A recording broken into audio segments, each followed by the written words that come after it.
గురించి కొన్ని విషయాలు చెప్పుకున్నాం. అసలు క్రిస్మస్ అంటే కొంతమంది ఇలా అనుకుంటున్నారు, క్రిస్మస్ అంటే క్యారల్స్ అనుకుంటున్నారు, క్రిస్మస్ అంటే క్యాండిల్ సర్వీస్ అనుకుంటున్నారు, క్రిస్మస్ అంటే మారిన వారి జీవితాల్లో కేవలం కేకులు అనుకుంటున్నారు. ఇవేమీ కాదండి. క్రిస్మస్ అంటే దేవుణ్ణి ఆరాధించడం. క్రిస్మస్ అంటే మనం సమాధానపడి దేవుడిచ్చిన సమాధానాన్ని పొందుకోవడం.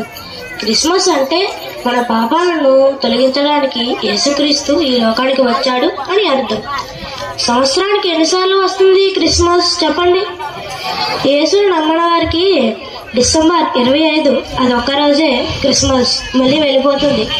కానీ యేసుక్రీస్తును తన హృదయంలో భద్రపరుచుకొని ఎల్లప్పుడూ స్తుతిస్తూ ఉండేవారికి ఎల్లప్పుడూ క్రిస్మస్సే. యేసు ప్రభువు ఈ లోకానికి ఎందుకు వచ్చాడు అని మనం ఆలోచన చేస్తే, యేసుక్రీస్తు పుట్టినప్పుడు ఒక దూత ప్రకటించింది, ఇదిగో ప్రజలందరికీ కలుగు శుభవర్తమానము అని. దావీదు పట్టణమందు రక్షకుడు మీ కొరకు పుట్టి ఉన్నాడు అని దూత ప్రకటించింది. మనం గమనించినట్లయితే ఒక కుటుంబంలో ఒక బాలుడు గాని ఒక పాప గాని పుట్టినట్లయితే ఆ కుటుంబంలో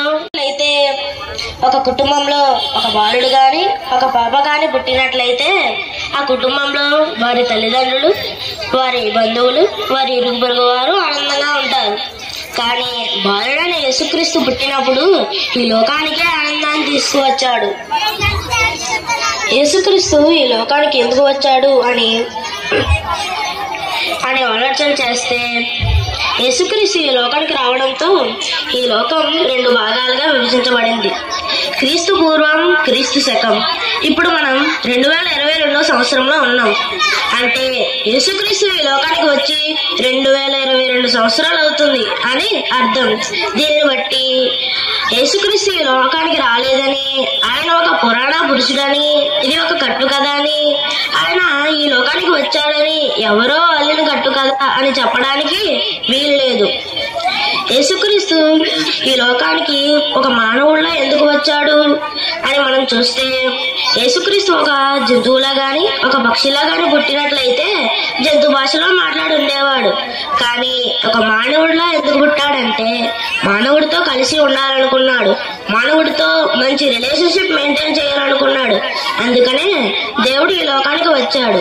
మనం గమనించినట్లయితే దేవుణ్ణి దైవ మానవుడు అని అంటారు. దైవ మానవుడు అనగా అర్థం 100% దేవుడు, అలాగే 100% మానవుడు అని అర్థం.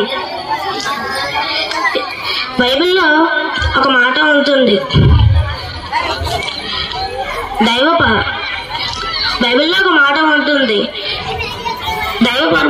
దైవ పరిపూర్ణత యేసుక్రీస్తు అని బైబిల్లో ఉంటుంది.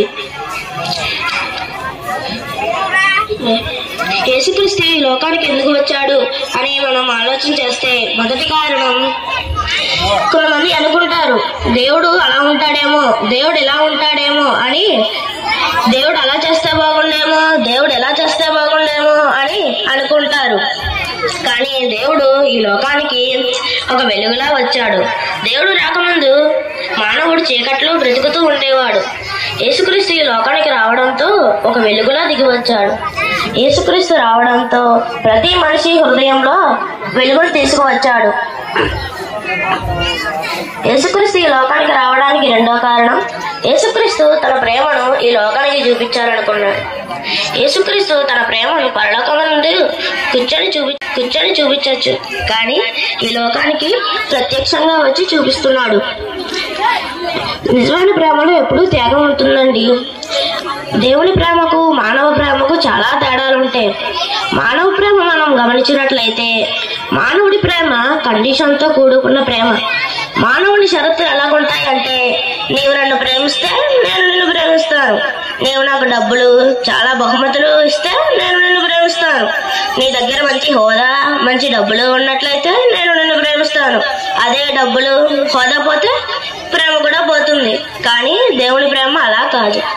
దేవుని ప్రేమ షరతులు లేని ప్రేమ, దేవుని ప్రేమ అవధులు లేని ప్రేమ.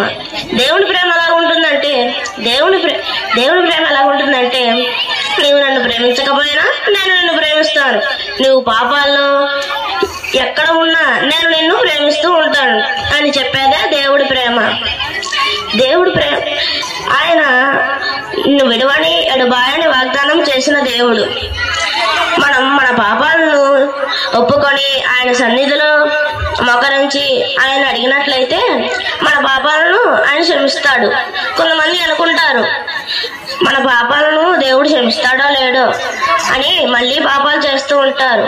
కానీ దేవుడు అలా చేయడు. దేవుడి మాటలు మనం నమ్మాలి. దేవుడు ఎలా అంటాడు, నేను మీ పాపాలను సముద్రపు అలలలో పడవేస్తాను అని అంటాడు. దేవుడిని మనం నమ్మాలి.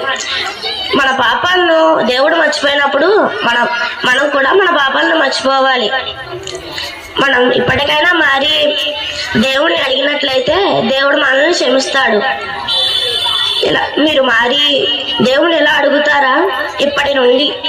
ఇప్పటిదాకా నేను ఎలా బ్రతుకుతున్నాను, నా ఇష్టానుసారంగా నేను బ్రతుకుతున్నాను, ఇప్పటి నుండి నీ ఆజ్ఞను బట్టి నేను బ్రతుకుతాను దేవుడా అని మీరు అడిగినట్లయితే దేవుడు మిమ్మల్ని క్షమిస్తున్నాడు. అర్థమైందా అండి? చిన్న ప్రార్థన చేసుకుందాం.